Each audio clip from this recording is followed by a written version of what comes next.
আসসালামু আলাইকুম viewers, welcome back to my channel Unboxing Life. আশা করছি আল্লাহর রহমতে সবাই ভালো আছেন ও সুস্থ আছেন। চিংড়ি মাছ খেতে সবাই অনেক পছন্দ করে থাকেন, এজন্যই আমি আজ আপনাদের সঙ্গে চিংড়ি মাছের বাটি চচ্চড়ির রেসিপিটি শেয়ার করব। এই খাবারটি অত্যন্ত সুস্বাদু এবং স্বাস্থ্যকর। এই বাটি চচ্চড়িটি গরম ভাতের সঙ্গে খেলে অত্যন্ত ভালো লাগে। তো চলুন ভিউয়ার্স, আমি আজকে আমার মেইন রেসিপিতে চলে যাই। এখানে আমি দুইটা বড় সাইজের আলু কেটে নিয়েছি এবং আমি এই আলুগুলোকে একটু মোটা করে কেটে নিয়েছি। এখানে আমি 350 গ্রাম মাঝারি সাইজের চিংড়ি মাছ নিয়েছি এবং আমি এই চিংড়ি মাছগুলোকে ভালো করে ধুয়ে পরিষ্কার করে নিয়েছি। এখানে নিয়েছি 1 কাপ পেঁয়াজ কুচি এবং এখানে নিয়েছি 7টা কাঁচামরিচ কুচি। একটি সসপ্যানে আমি 1/3 কাপ সয়াবিন তেল দিয়েছি। এখন আমি এর ভিতরে দিয়ে দিচ্ছি 1 কাপ পেঁয়াজ কুচি। পেঁয়াজ কুচি দিয়ে দিলাম। এখন এই পেঁয়াজ কুচিগুলোকে একটু ভেজে নিচ্ছি। পেঁয়াজ কুচিগুলোকে হালকা করে ভেজে নিয়েছি। মোট কথা, পেঁয়াজগুলো যখন একটু নরম হয়ে যাবে তখনই বুঝতে হবে পেঁয়াজগুলো ভেজে নেওয়া শেষ।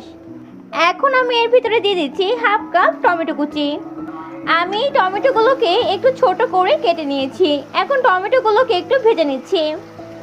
টমেটোগুলোকেও ভেজে নিয়েছি। এখন আমি এর ভিতরে আলুগুলো দিয়ে দিচ্ছি। আলু কুচিগুলো দিয়ে দিলাম। এখন এই আলুগুলোকে একটু ভেজে নিচ্ছি। আলুগুলোকে একটু ভেজে নিয়েছি। এখন আমি এর ভিতরে দিয়ে দিচ্ছি 1 টিস্পুন হলুদ গুঁড়ো, দিয়ে দিচ্ছি 1 টিস্পুন শুকনো মরিচ গুঁড়ো, দিয়ে দিচ্ছি 1 টিস্পুন ধনে গুঁড়ো, দিয়ে দিচ্ছি পরিমাণ মতো লবণ, জিরা গুঁড়ো দিচ্ছি 1 টিস্পুন, সয়া সস দিচ্ছি 1 টেবিল স্পুন, আদা ও রসুন পেস্ট দিচ্ছি 1 টেবিল স্পুন। আমি আদা ও রসুনগুলোকে একসঙ্গে পেস্ট করে নিয়েছি। এখন এই সবগুলো উপকরণকে খুবই ভালো করে একটু মিক্স করে নিচ্ছি। আপনারা অনেকেই প্রশ্ন করতে পারেন, আমি আদা রসুনের পেস্টটা সবার পরে দিলাম কেন? এই রেসিপিতে আদা রসুনের পেস্টটি সবার পরে দিলে ফ্লেভারটি অনেক ভালো আসে। এখন এই সবগুলো উপকরণের সাথে আলুগুলোকে 2 মিনিট পর্যন্ত একটু ভেজে নেব।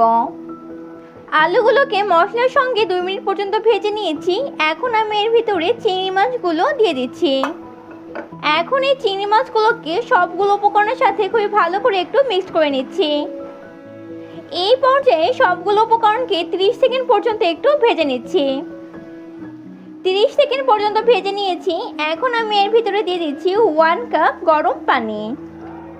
আপনারাও এখানে গরম পানি দেওয়ার চেষ্টা করবেন, কারণ গরম পানি দিলে তরকারির কালারটি অনেক ভালো আসে। এখন আমি এর ভিতরে দিয়ে দিচ্ছি কিছু কাঁচামরিচ কুচি। এখন আমি সবগুলো উপকরণকে ঢেকে দিচ্ছি পুরোপুরিভাবে 10 মিনিটের জন্য। তবে হ্যাঁ, চুলার আঁচটি কিন্তু মিডিয়ামে রাখতে হবে। চলে আসলাম 10 মিনিট পরে। ইতিমধ্যে চিংড়ি মাছ ও আলুগুলো সম্পূর্ণভাবে কুক হয়ে গিয়েছে এবং আপনারা দেখতেই পাচ্ছেন উপরে একটি তেল ভেসে উঠেছে। তো এই পর্যায়ে চিংড়ি মাছের বাটি চচ্চড়িটি সম্পূর্ণভাবে রেডি। এখন আমি এগুলোকে নামিয়ে নিচ্ছি। আপনারা দেখতেই পাচ্ছেন আমার চিংড়ি মাছের বাটি চচ্চড়িটি দেখতে ঠিক কতটি সুন্দর হয়েছে। এটি দেখতে যতটি সুন্দর, খেতেও আলহামদুলিল্লাহ ঠিক ততটাই সুস্বাদু এবং স্বাস্থ্যকর।